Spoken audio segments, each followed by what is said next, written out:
All right, welcome back, everybody. It's great to see you again.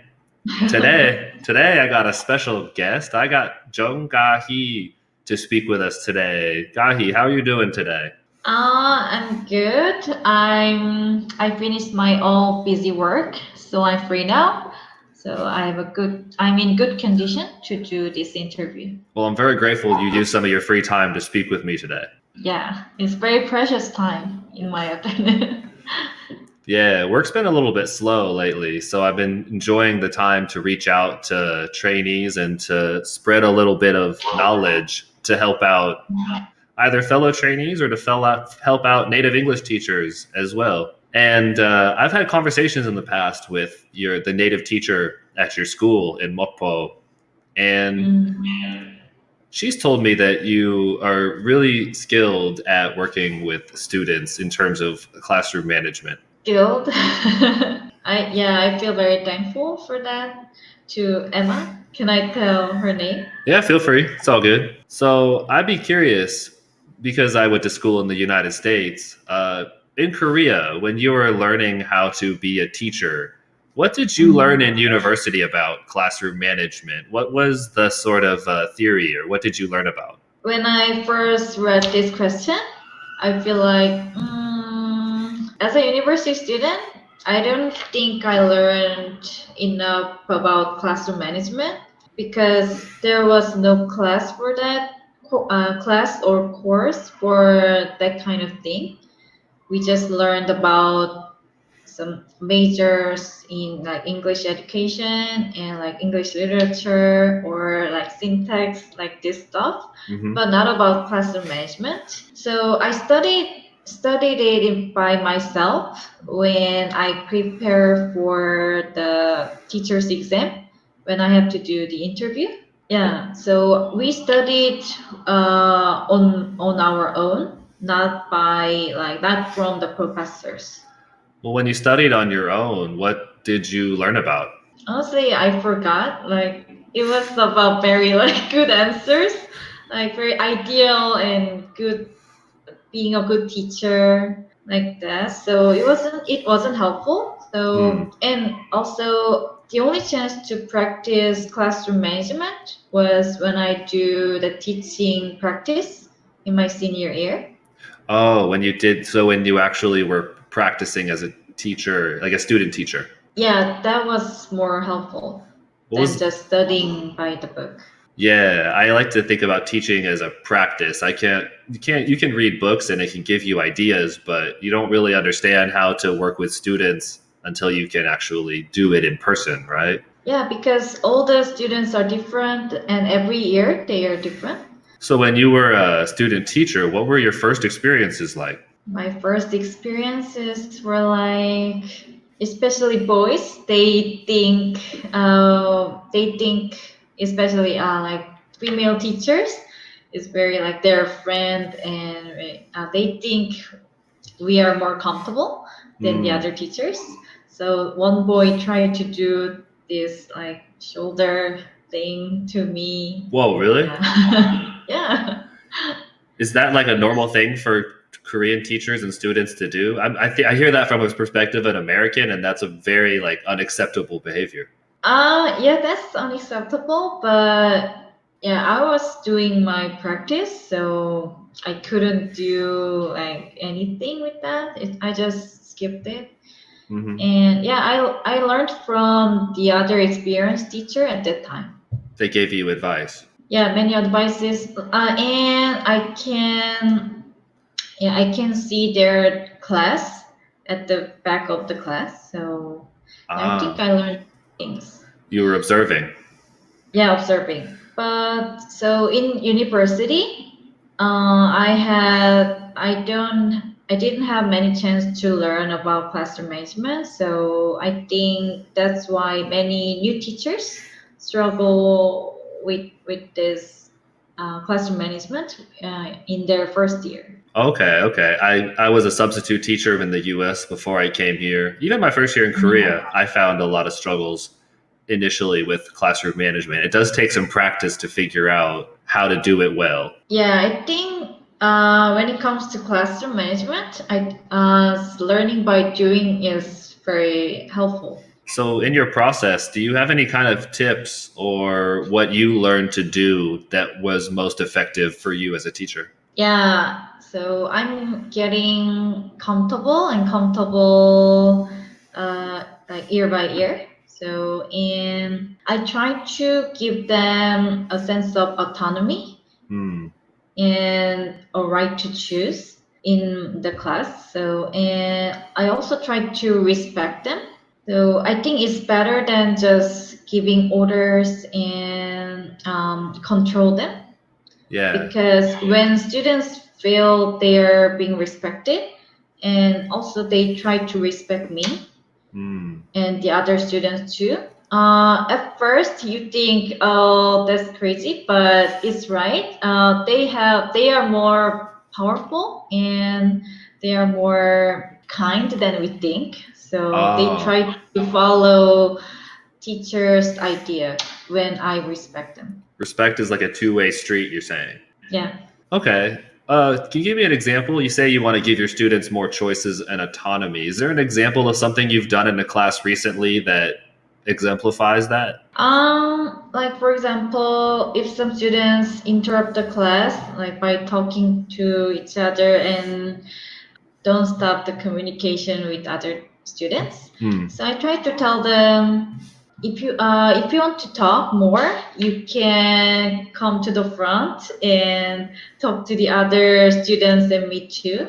Let's share your idea together. Then all the students, yeah, they say, oh, you don't have to do it. It's okay. I'm sorry, teacher. Yeah, Oh. I'll concentrate. Like they understand what I'm saying. So rather than Mm. saying something like, hey, stop talking, you say, well, Yeah, you can either be quiet in the back or you can come to the front. yeah, and you can come if you're so confident with what you're talking now, then you can share with others too. So I want to give the chance to speak out loud. Hmm. Yeah, but they think it's not right to talk about the things in the class right now. So they say, sorry, teacher. That's cool. You kind of give them a second to realize what they're doing is disruptive rather than telling it to their face. Yeah. Wow, that's really, really helpful. That's because that's obviously a situation that a lot of native teachers struggle with. I used to see it on the Facebook groups all the time. This student just sits in the back and talks, and they don't respect me. Blah. So that's really helpful to think about autonomy and respect and choice. Yeah, I think it's better to try not to make like serious atmosphere.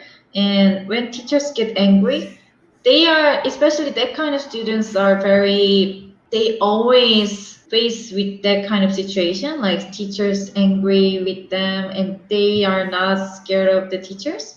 Hmm. So I think it's better to make like a funny, or it's not funny, or just like comfortable atmosphere, Hmm. but make them feel a little embarrassed. That's important. Embarrassment. Yes, yeah, a little embarrassment. Oh, I see. You kind of, I guess I did a little bit of that when I was at Namok High School. If some students were talking in the back, I always found it most effective to just pause class and just say their name. And they don't want to talk anymore because they feel like they know, like you said, they know they're disrupting the class. And a lot of times, most of the students will just, apologize and then it's easy to Yeah, move forward. yeah, I think, and it's more effective than teachers talking to them. And I think it's better the other students are talking to them, because that's more effective. I found it more effective. They kind of like police each other. Yeah, that's right. Whoa, okay. I like that. I like that. It's using the students' energy to make the classroom atmosphere that you want rather than you trying to dictate everything. Yeah. Oh, and so I want to tell you one quote from the book I read before. Hmm. It was about classroom management. It's a quote by Saint Exupéry. You took notes? Yeah. If you want to build a ship, don't drum up people to collect wood, and don't assign them tasks and work, but rather teach them to long for the endless immensity of the sea. Oh, so rather than giving them orders, you create a shared vision. Yeah, Oh, wow. That's so powerful. Thank you so much for sharing that. yeah, you're welcome. So yeah, I always try to give my students what's ideal and like you are a better person than this, so you can do better. You are just doing little mistake now, so you Hmm. can fix it right away. Oh, I like that. It feeds into what you're saying about don't make it so serious all the time. Yeah. Okay. Have you ever had a more serious situation where you have to speak to students one on one? Yeah, of course. Hmm. I mean, you don't have to be too specific, but I'm curious. I think there's a right way and a wrong way to approach a one on one sort of conference with a student. I'm curious about what your approach is if you have to talk to a student one on one about their behavior. If I have to, yeah, sometimes I have to do it one by one, but one on one.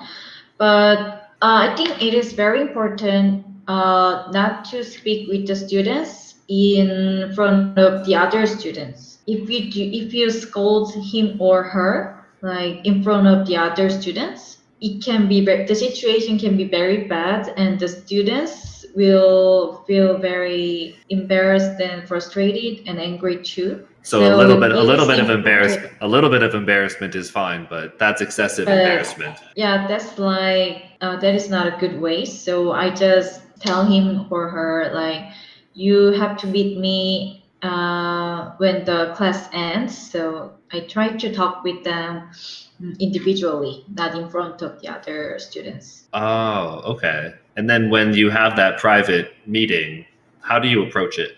So I try to be very calm and logical. So I try to hide my own feelings or emotions. So I just tell the fact that the students did. Like, you did something in my class, isn't it right? So like I feel like I'm a like policeman or something, but so so first checking the fact, and the students, then in this way the students feel that, oh, it's very serious. Yeah, it's very serious time, serious moment, so I have to be honest and I shouldn't lie with this. Yeah, and so I ask him or her that, do you think is right behavior or not?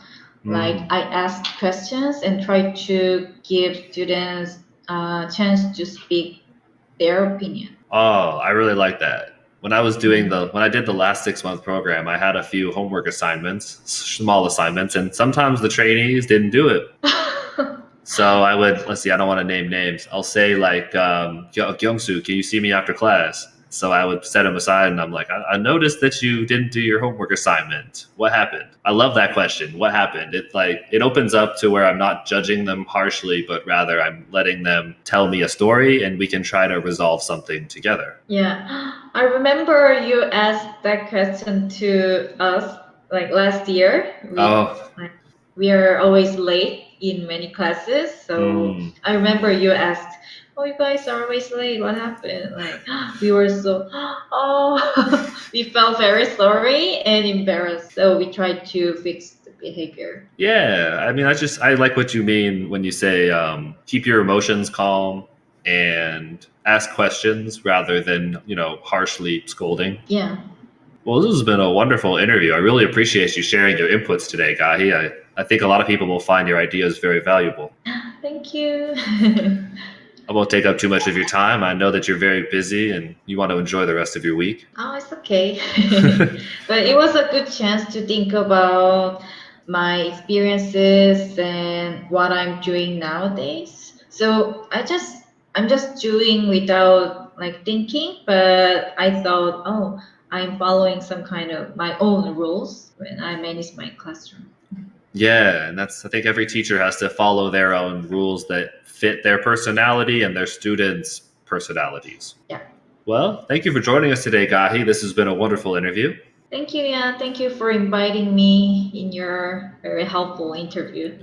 Yeah. I remember, yeah, we did the, what was it? Podcast interview. Oh, Also, yeah. your class, yeah. I used your introduction to help the last group of trainees develop their podcast introductions. Oh, really? With Evan and me did that interview. Welcome back to the Love Line with Kahee. This is your host, Kahee. Oh yeah, I remember Yeah. that. Well, thank you for joining us today. I hope you all have a wonderful week, and until next time, cheers. Cheers, bye.